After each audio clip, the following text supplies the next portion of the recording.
Karena tantangan kita mengajak generasi milenial dan Gen Z untuk terlibat. Jangan pernah remehkan milenial dan Gen Z.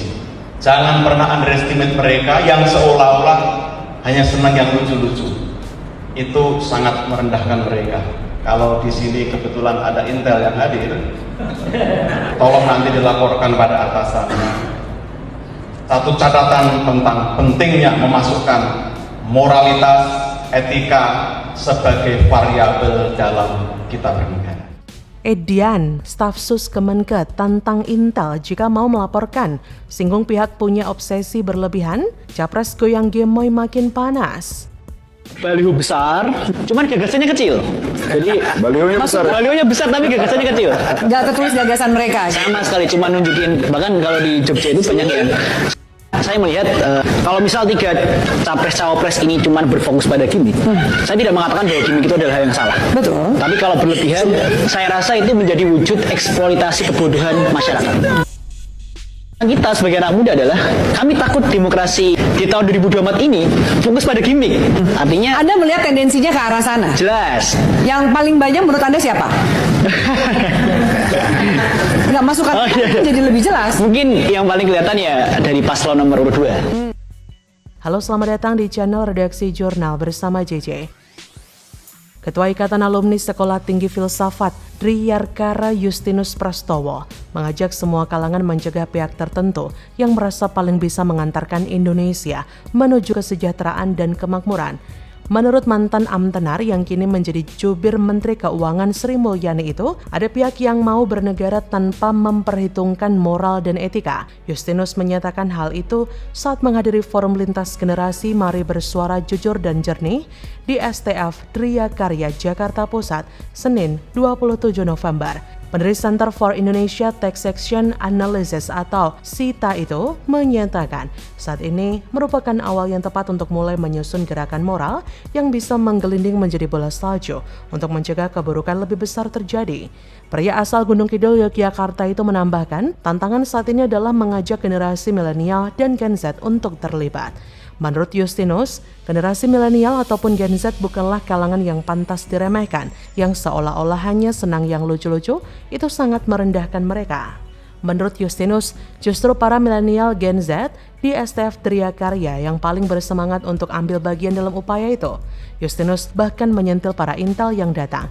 Ia meminta tolong untuk dilaporkan kepada atasannya plus satu catatan tentang pentingnya memasukkan moralitas dan etika sebagai variabel dalam kita bernegara.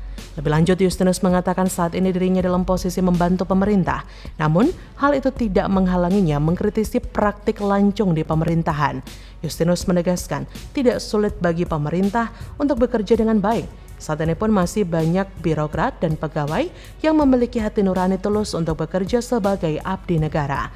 Namun Justinus juga mengharapkan para abdi negara yang bekerja dengan baik dan tulus itu untuk tidak dirusak oleh pihak tertentu yang memiliki obsesi berlebihan soal kekuasaan. Alumnus dari STAN itu menduga ada pihak yang punya obsesi berlebihan untuk mengantarkan rakyat kepada kesejahteraan, kemakmuran, bahkan Indonesia Emas 2045. Menurut Justinus, obsesi itu bagus jika didasarkan pada niat mulia. Para pejabat dan negarawan sudah mulai gerah dan resah dengan kondisi perpolitikan saat ini. Mereka sepertinya sudah mulai tidak nyaman dengan manuver gimmick salah satu capres dan cawapres dari hasil memanfaatkan momen yang dilakukan oleh kepentingan keluarga. Saya setuju dengan apa yang Justinus katakan. Kubu sebelah sedang menyasar Gen Z, bukan lewat visi misi dan program, tapi kepada branding gemoy yang dengan tambahan joget-joget viral yang sangat menggelikan. Gen Z jangan mau dibodohi dengan cara murahan seperti itu. Mereka beranggapan seakan Gen Z sekarang hanya peduli pada tampilan lucu-lucuan dan viral-viralan. Ini memang pembodohan dan penghinaan pada akal sehat dan naluri kita. Jadi kita harus menolak, jangan mau terperdaya dengan viral-viralan yang gak jelas. Negara ini sangat besar, tidak mungkin dipimpin pemimpin yang modal viral akibat joget gak jelas. Mereka juga mau dengan bangga mengatakan mereka mengusung pemimpin muda, tapi mereka tidak berani mengatakan pemimpin muda tersebut hadir karena aturan diakali dan ditambahkan beberapa kalimat supaya yang bersangkutan lolos. Pemimpin muda tersebut hadir karena cacat demokrasi dan hukum. Pemimpin muda tersebut bukan mewakili kalangan muda yang sebenarnya. Ia gabung dengan kelompok tua yang sedang haus dan lapar. Di belakang dia, orangnya itu lagi. Intinya, jangan mau dibodohi lah. Harusnya sedih dan muak dengan fenomena ini karena sudah melenceng dari substansi demokrasi yang sebenarnya. Mereka seolah sedang ikut ajang pencarian bakat, bukan ikut pemilu. Bagaimana menurut Anda?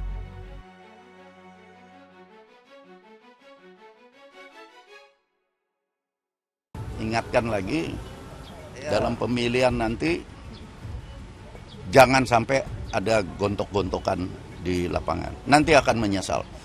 TPN Ganjar Mahfud makin kokoh ikut langkah Jenderal Andika Perkasa, ex-ketua Badan Intelijen AM Hendro Priyono, jadi penasihat TPN. Mantap. Cuman sebetulnya kalau ngomong serius sih cuma baru sekali loh, Mas. Oh iya? Iya. Mas Andika ini bertemu Pak Ganjar ngobrol, ada ini nggak, nyaman nggak, ada gimana? Oh iya, ya. Asik nggak? Oh, iya. Asik ya? Ya itulah saya juga langsung mengalami sendiri bagaimana ngobrol, bagaimana terbukanya, open mindednya beliau. Halo, selamat datang di channel Redaksi Jurnal bersama JJ. Tim Pemenangan Nasional TPN Paslon nomor urut 3, Ganjar Pranowo Mahfud MD, sudah menyempurnakan struktur tim yang terdiri dari Dewan Pengarah, Dewan Penasehat, Dewan Pakar hingga Jubir Utama. Hal itu tertuang dalam keputusan dengan nomor 020-SK-TPN-11-2023. Surat itu ditandatangani Ganjar dan Mahfud pada 24 November lalu. Namun saat dikonfirmasi soal surat tersebut, Ketua TPN Arsyad Rashid hingga Wakil Ketua TPN Beni Ramdhani tidak merespon. Berdasarkan salinan surat yang diterima Kumparan Selasa 28 November, Dewan Pengarah diisi 4 ketum parpol pengusung Ganjar Mahfud, yaitu Ketum PDIP Megawati Soekarno Putri, Ketum P3 Mardiono, Ketum Perindo Haritanu Sudibyo, dan Ketum Hanura Usman Sabtaodang. Sementara itu, Ketua Dewan Penasehat diisi Puan Maharani yang memimpin 24 anggota. 24 anggota Dewan Penasehat TPN diantaranya AM Hendro Priyono, Yeni Wahid, Yasona Lauli. Lalu ada juga ex-Kapolri Dai Bakhtiar, ex-politikus senior Partai Nasdem Siswono Yudhohusodo, hingga ex-Menteri Luar Negeri era Gus Dur Alwi Shihab juga masuk dalam Dewan Penasehat. Ex-Jubir Presiden Jokowi, Johan Budi, juga ditugaskan menjadi jubir utama. Selain Johan, ada politikus muda PDIP Aryo Seno Bagaskara yang juga bertindak sebagai jubir utama. Posisi Ketua Dewan Pakar diisi Sandiaga Uno dan terdapat 45 anggota yang berada di bawah Sandiaga. Tak hanya itu, ex-komisioner Komnas HAM Muhammad Khairul Anam masuk ke dalam jajaran Direktorat Juru Kampanye TPN Ganjar Mahfud. Ia menempati posisi direktur di bawah Direktur Eksekutif Laksdia TNI Purnawirawan Suyono Tamrin. Khairul pun sudah mengkonfirmasi hal tersebut. Ia memberikan alasan bersedia masuk dalam TPN Ganjar Mahfud. Keberanian Mahfud MD dan baiknya komunikasi Ganjar kepada masyarakat menjadikan ia memutuskan untuk masuk TPN Ganjar. Selain itu, Ganjar Mahfud sendiri memiliki kelebihan masing-masing yang diletakkan untuk mendukung demokrasi, hukum, dan HAM di Indonesia menjadi lebih baik. Jadi wajar jika orang-orang yang berpengaruh ini pada akhirnya masuk ke dalam TPN Ganjar Mahfud, termasuk juga AM Hendro Priyono, karena memang kualitas, pengalaman, dan keberanian Ganjar Mahfud tidak bisa ditandingi lagi. Manuver AM Hendro Priyono tentu menjadi pilihan terakhirnya menyusul sang menantu mantan Panglima TNI Andika Perkasa yang lebih dulu bergabung dengan TPN Ganjar. Akhirnya mantan Kepala BIN berlabuh juga ke orang-orang baik yang memiliki pengalaman dan keberanian tidak memanfaatkan instrumen negara, melanggar aturan ataupun mengumbar janji-janji palsu. Selain itu, Ganjar Mahfud juga akan taat pada Tuhan, patuh pada hukum, setia pada rakyat. Saat ini hukum di Indonesia sedang mengalami hantaman ombak dahsyat di saat MK berani membuat kontroversi yang luar biasa berbahaya. Masyarakat mulai muak dengan semua ini karena terlalu bernafsu, aturan dan prosedur diakali sampai tidak dikenali. Manuver ini bukan hanya mengkhianati konstitusi, tapi juga mengkhianati rakyat yang sudah susah payah membawa negara ini ke era reformasi. Demokrasi seolah kembali ke era Orba.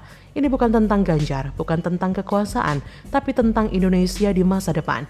Bagaimana tahun 2045 bisa berjaya kalau di 2024 banyak masalah? Cara-cara yang tidak benar akan membawa bangsa ini menuju masalah yang jauh lebih besar nantinya.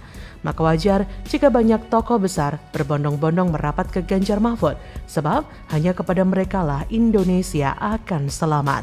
Bagaimana menurut Anda?